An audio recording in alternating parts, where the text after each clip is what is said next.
Hi everyone, thank you so much for being with us here on 9 News at noon. Just a few moments ago, the Denver Gazette released new information from a file they obtained in part of an investigation into Elijah McClain's death. So a judge had previously ruled that even though the Gazette was given the file legally, they could not publish what was actually in it. With us now, we have Denver Gazette reporter Julia Carty joining us this afternoon. Julia, you were just talking about the roller coaster that your week was. We're going to get to that process in just a moment. First off, can you talk to us about what was in this file? Sure. So our story is based on a motion for probable cause review and a request to dismiss the charges filed by Nathan Woodyard, who was one of the police officers charged in connection with Elijah McClain's death.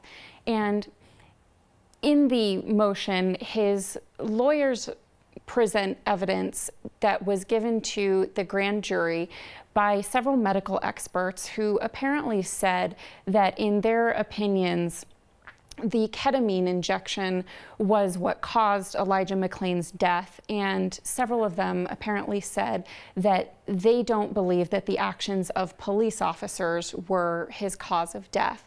And there were a few opinions about whether the actions of police officers interacted with the ketamine injection to exacerbate the whole situation, but the overarching argument by the lawyers is that they believe that the ketamine injection, according to the experts that were testifying in front of the grand jury, was Elijah McClain's primary, if not sole, cause of death. So we're having some finger pointing happening basically in this new file. That's right. There was at least one expert who I think gave the most definitive opinion that the paramedics deviated from a standard of care in that they didn't examine Elijah McClain before they injected him, that this injection of 500 milligrams, was clearly too big, factors like that. And so there was one expert that gave that definitive of an opinion that there was this deviation of a standard or from a standard of care. And Julia, so how exactly did the whole process play out from getting the file to now being able to publish? So it started, I want to say, mid-April when I knew there was a hearing for the 5 defendants coming up. And I thought, well, I haven't checked on what's in the case file for a while. So I went to the Adams County Courthouse and just said, hey, I have these 5 case numbers. Can you just give me everything that's public? I think I asked for between February and that day, I think because that was shortly before the hearing, the previous hearing, so that seemed like a good time frame. And took the stack of records that they gave me and I went on my way. And when I got home and I started going through the records, I realized that there were a couple in there that were meant to be suppressed. And one of them was this motion filed by Nathan Woodyard's attorneys. And so I talked with my editors about it, and they said, well, why don't you just get a really good handle on what's in these records, and then we'll talk about what to do with them. And so as I read through this one motion by Nathan Woodyard's attorneys, I thought, well, it seems like it really is in the public interest for people to know why his lawyers don't think that there is probable cause to support the charges against him.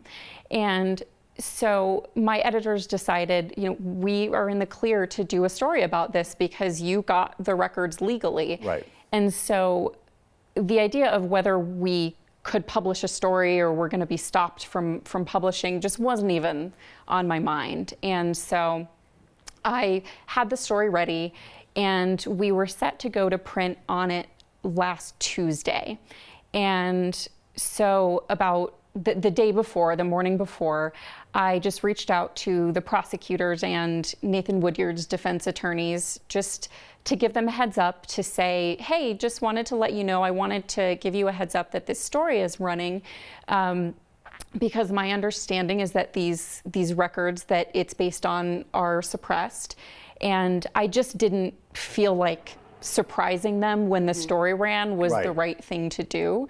And so I had a conversation with a spokesperson for the Attorney General's office, and all he really said after I sent him the email was he said, I'm going to need to talk to the lead prosecutors on this and get back to you.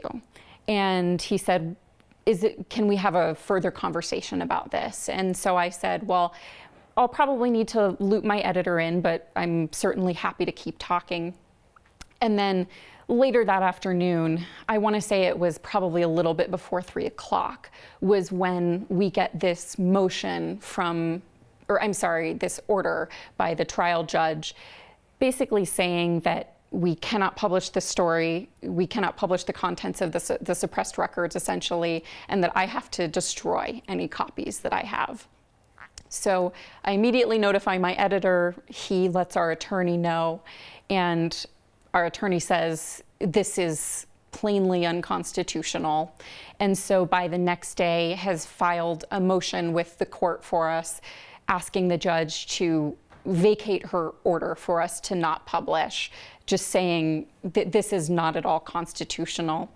And so by, I think it was Thursday evening, once we had submitted all of our materials and the prosecutors had submitted their response, I think it was by Thursday evening, the judge had decided to overturn her previous order.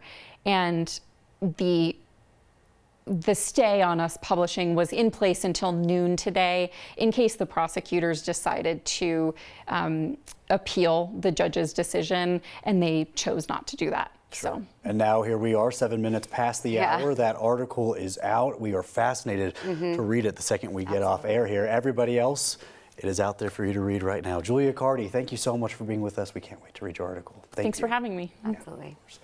Well, a new petition on change.org is asking Governor Jared Polis to take action to find JonBenet Ramsey's killer. This, of course, comes more than 25 years now after her death. They want that evidence transferred away from the Boulder Police Department to allow another agency to test it. JonBenet's dad, John Ramsey, says after more than 2 decades of this investigation, he does not have confidence in the Boulder Police Department. The governor's office released a statement yesterday to 9 News saying that the state will review the petition and look into how the state can assist in using new technology to further investigate this cold case and to identify JonBenet Ramsey's killer. Meanwhile, Boulder Police says it continues to test pieces of DNA for potential matches and is actually working with several other agencies in this investigation. Somehow we've got to force the police or take it away from them the ability to go ahead and test some of the crime scene evidence that was never tested for DNA. And why that's never been done and won't be done by the police, it baffles me. The chief of Boulder Police Department says every time that DNA technology has changed, the department has worked to make sure the evidence could still be tested. She says they work with state and federal partners to make sure that all the DNA evidence can be compared for those potential matches. Taking a break now from the headlines and getting you a live look outside of our studios this afternoon. Still wet out there. In fact, it is the wettest day in the last year with about ½ of an inch of rain already logged here at the airport. Yeah, so we want to bring in our expert meteorologist, Keely Chalmers, to talk about that. We need this so much. It felt great waking up to this morning. And the good news is we're going to get more as we head into the middle part of the week. But yeah, we had some quite a bit of rainfall actually turned over to snow. So temperatures a little bit cooler than we initially thought they would be. So some of those drops fell in the form of snowflakes here in the metro area. Kind of a mix. And then, yeah, up at the Palmer Divide down there, we got actually a little bit of accumulation. Up in the mountains, we're going to get more accumulation as we head through the day.